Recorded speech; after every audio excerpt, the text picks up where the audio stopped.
Hey there! Have you ever tried to change a habit? Really tried? Only to find yourself right back where you started a few weeks later. It's just so frustrating, right? Well, today, we're going to dig a little deeper. We're going to talk about the powerful, hidden forces that are really running the show when it comes to our behavior. It's time to look beneath the surface. I mean, that's the million-dollar question, isn't it? We set these big goals, we try all the new routines, we muster up all the willpower we can find, but that real, lasting change just feels out of reach. We're about to explore a framework that shows us exactly why that is, and way more importantly, what we can actually do about it. So to start, let's look at where we usually focus all our energy. It's right there at the surface. We're talking about the part of the problem that's easy to spot, the part that's sticking right out of the water for everyone to see. This is our default mode. We see a behavior we don't like, let's say procrastinating on a huge project, and we try to fight it head-on with things like to-do lists and timers.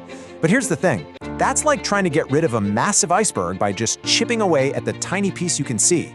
It is exhausting, and it almost never works, because the real weight of the problem, the part with all the power, is totally hidden from view. Okay, so if the visible behavior is just the tip, then where is all the real power hiding?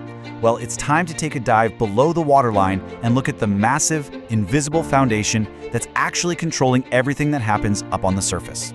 And this, right here, is our key for today, the iceberg model. It's a really simple but incredibly powerful way to understand why we do what we do. Basically, it says that for every single behavior we can see, there are unseen attitudes, our immediate feelings or thoughts about something, and even deeper, our core values, our fundamental beliefs about what's truly important that are actually driving that behavior. Let's think about it this way. The visible behavior, up top, is procrastinating on that big project. But why are you doing it? Well, below the surface, the driving attitude might be something like, I'm really afraid to fail. And even deeper than that, a core value might be, I need to feel secure and competent in what I do. See? That fear and that need for security, that's what's really steering the ship and causing the procrastination we see on the surface. And this quote just nails why this model is so important, especially when we're talking about work or leadership. The most effective leaders, they get this. They understand that to really guide a team, you can't just manage the visible actions. No, you have to understand and connect with the underlying values and attitudes of your people.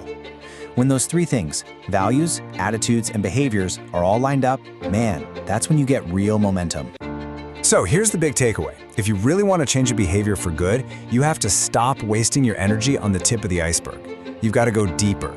You have to start working on that massive foundation of attitudes and values that's holding it all up. That is the only way to make a change that actually sticks. Okay, so that all makes sense in theory, right? But how do we actually do it? How do we start working on what's below the surface? Well, let's get practical and open up a toolkit with some strategies designed to help us build more constructive behaviors. Our source material lays out 4 really clear strategies. Think of these as the tools you can start using right away to influence not just your actions, but the attitudes and values that drive them. It all starts with observing yourself, then setting up some helpful cues, defining clear goals, and finally, reinforcing those new patterns. All right, let's break these down because this is where it all becomes real. First up, self-observation. This just means you have to become a detective of your own mind. So when you catch yourself avoiding that important task, don't just get mad at yourself, get curious. Ask, what was I thinking or feeling right before I decided to check my phone instead? Seriously, write it down. Just noticing the pattern is a huge first step. Second, self-cueing. This is all about setting up your environment to help you win. A great example is leaving your running shoes right by the door. It's a simple, physical reminder, a cue, that nudges you toward the behavior you actually want. Third is goal setting. Don't just vaguely say, I'm going to procrastinate less. That's useless. A much better goal is, I will work on this project for 25 minutes with 0 distractions every single morning at 10 a.m. It's specific, you can measure it, and it's actually achievable. And finally, self-reward. When you hit that goal for a whole week, don't just brush it off. Acknowledge it. Treat yourself to a coffee from your favorite spot, or take 30 minutes to just read a book you love. This creates a positive feedback loop that literally trains your brain to want to repeat that new good habit.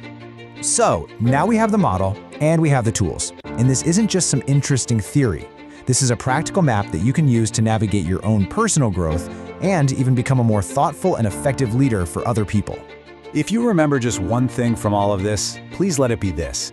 Real, lasting change isn't about brute force or just having more willpower. It's about doing the deeper work, understanding what truly drives you, and then carefully aligning your actions with those core values and attitudes. So I'll leave you with this question to think about. That one habit you've always struggled with, or maybe a behavior in a coworker that you just couldn't figure out. Now that you can see the whole iceberg, what do you think might be hiding beneath the surface? And knowing that, what does it change for you?